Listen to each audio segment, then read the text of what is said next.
आज है 24 अगस्त। मैं हूं आदिल खान आज़ाद और आज़ाद बोल इंडिया के इस वीडियो में आप देखेंगे होर्मुज़ से गुजरने वाले जहाज़ों पर ईरान का नया शिकंजा। अब हर सफ़र की फीस वसूलेगा ईरान, ऑर्डर हुआ पास।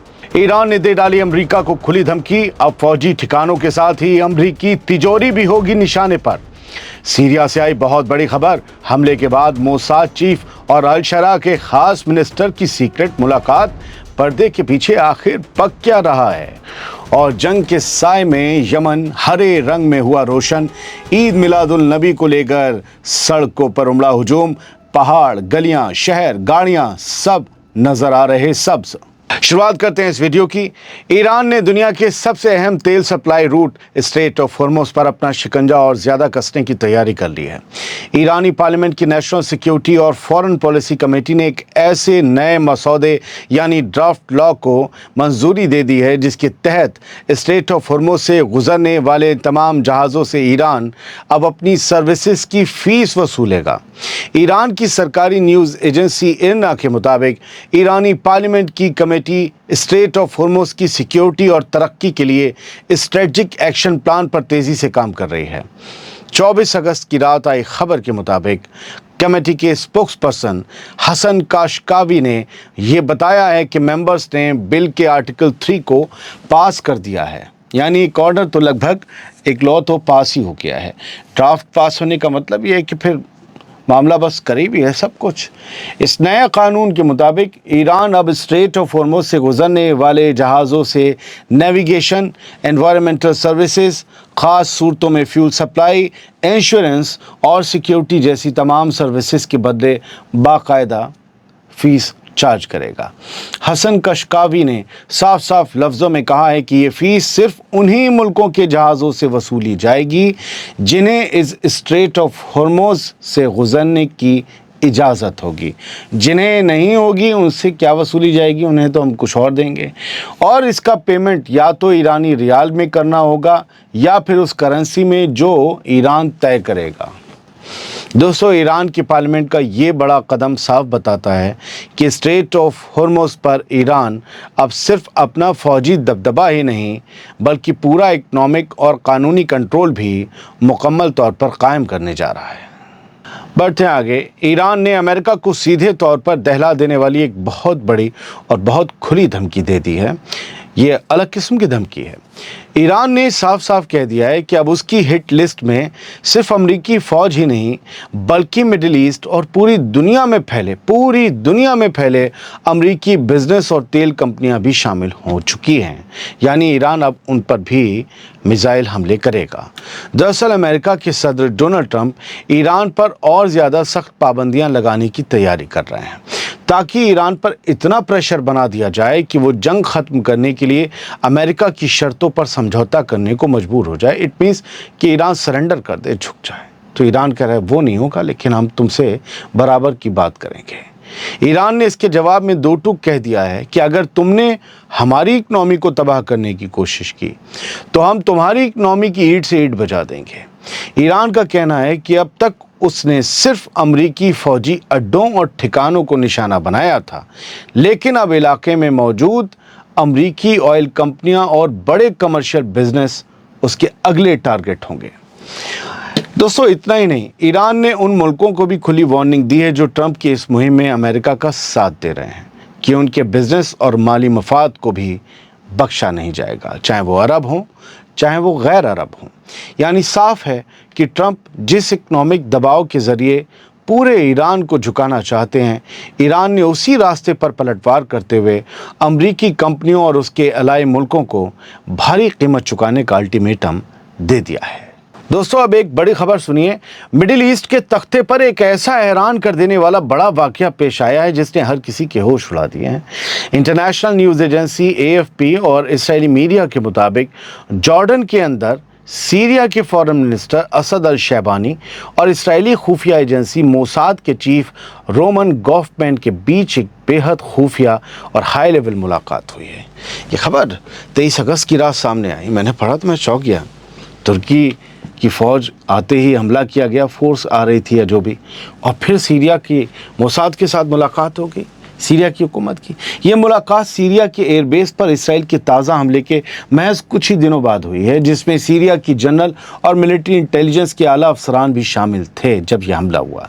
द जेरूसलम पोस्ट इसराइली अखबार के मुताबिक दोनों मुल्कों के बीच टेंशन कम करने की कोशिशों के तहत हुई ये मीटिंग काफ़ी अच्छी रही।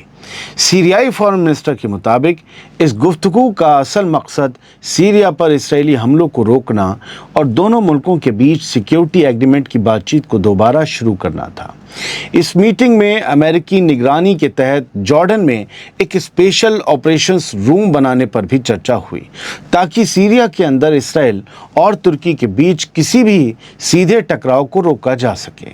सीरियाई डेलीगेशन ने साफ साफ लफ्ज़ों में कहा है कि वो ऐसे किसी भी समझौते को नहीं मानेगा जो उसे अपनी फ़ौजी ताकत बढ़ाने या दूसरे मुल्कों से नए अलायंस बनाने से रोके।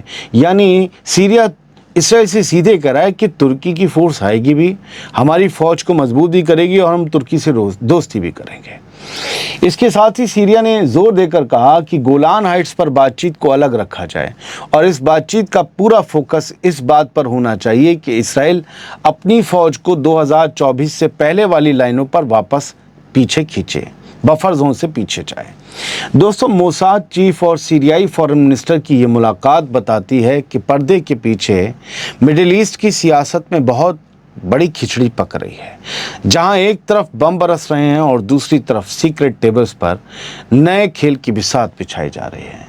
लेकिन अगर सीरिया ने ये बात सख्ती से कह दी है कि हम किससे दोस्ती करेंगे और हमारी फ़ौज को मजबूत करने के लिए कौन हमारे मुल्क में आएगा, ये हमारा फ़ैसला होगा, तो मुझे नहीं लगता कि सीरिया में इसराइल अमन कायम होने देगा। वो बमबारी करता रहेगा। आगे बढ़ते हैं। यमन के शहर इब से जश्न ईद मिलादुल नबी की एक बेहद खूबसूरत तस्वीर सामने आई है, बल्कि कई तस्वीरें आई हैं। पैगम्बर इस्लाम हज़रत मोहम्मद मुस्तफ़ा सल्लल्लाहु अलैहि वसल्लम के यौम विलादत यानी मिलादुल नबी के मौके पर पूरा इब शहर सब्र और मोहब्बत के हरे रंग में रंग चुका है। शहर की तमाम गलियां, इमारतें, चौक और पहाड़ियां सब्ज़ रोशनियों, झंडों और खूबसूरत सजावट से जगमगा उठी हैं। हज़ारों की तादाद में लोग अपने नबी सल्लल्लाहु अलैहि वसल्लम की आमद का जश्न मनाने के लिए सड़कों पर निकल आए हैं। पूरे शहर में नातो सलाम की गूंज सुनाई दे रही है। मुश्किल तरीन हालात और जंग के साए के बीच भी यमन की आवाम का ये बेमिसाल जज्बा और नबी करीम से उनकी ये अक़ीदत और मोहब्बत पूरी दुनिया को एक पैगाम दे रही है कि चाहे हालात कितने भी सख्त क्यों ना हों, इस मुबारक दिन की खुशी उनके दिलों में हमेशा ज़िंदा रहेगी। बतौर जर्नलिस्ट मेरे लिए ये एक ख़बर है, बाकी सभी ख़बरों की तरह ये भी एक ख़बर है। मैं अच्छी तरह जानता हूँ कि बहुत से लोग आप में से ये तस्वीरें पसंद करेंगे, उनके लिए तस्वीरें बेहद दिलकश और सुकून देने वाली होंगी। तो वहीं बहुत से लोगों को इन तस्वीरों पर एतराज़ भी हो सकता है। मेरे लिए दोनों बाइसे इज़्ज़त हैं। दुनिया में बहुत से लोग ईद मिलादुल नबी मनाते हैं, तो बहुत से लोग इसे बिदअत या शिर्क करार देते हैं।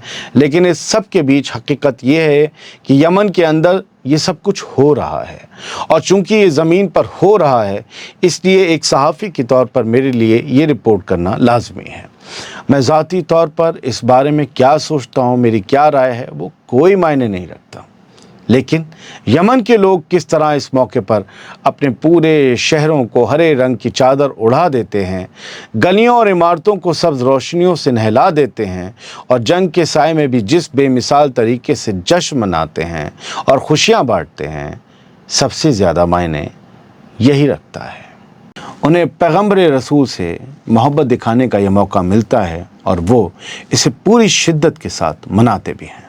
फ़िलहाल बहुत जल्दी आज मैंने ख़बरें आपको देने की कोशिश की हैं, तमाम अपडेट्स, और काफ़ी लोगों की शिकायत मिल रही थी कि आपके वीडियो देर से आ रहे हैं, तो कुछ चंगू मंगू टाइप के चोर जो आपके थंबनेल और कॉन्सेप्ट की कॉपी कर रहे हैं और लंबी मुद्दत से कर रहे हैं, 3-4 चैनल बंद हो गए, तो हम लोग धोखे में कभी कभी उन्हें ही खोल लेते हैं, फिर बंद कर देते हैं उनकी शक्ल देख के।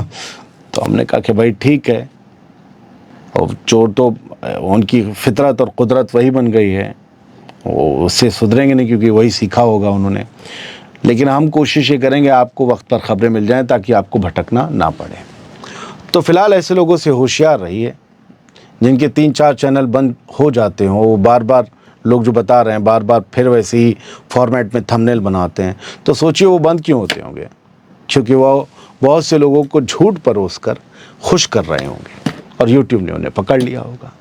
یوٹیوب کا بہت شکریہ آزاد بول انڈیا کو, اس نے بہت لوگوں تک پہنچایا, آپ جیسے لاکھوں لوگوں تک. سلامت رہیے, خوش رہیے, زندہ باد.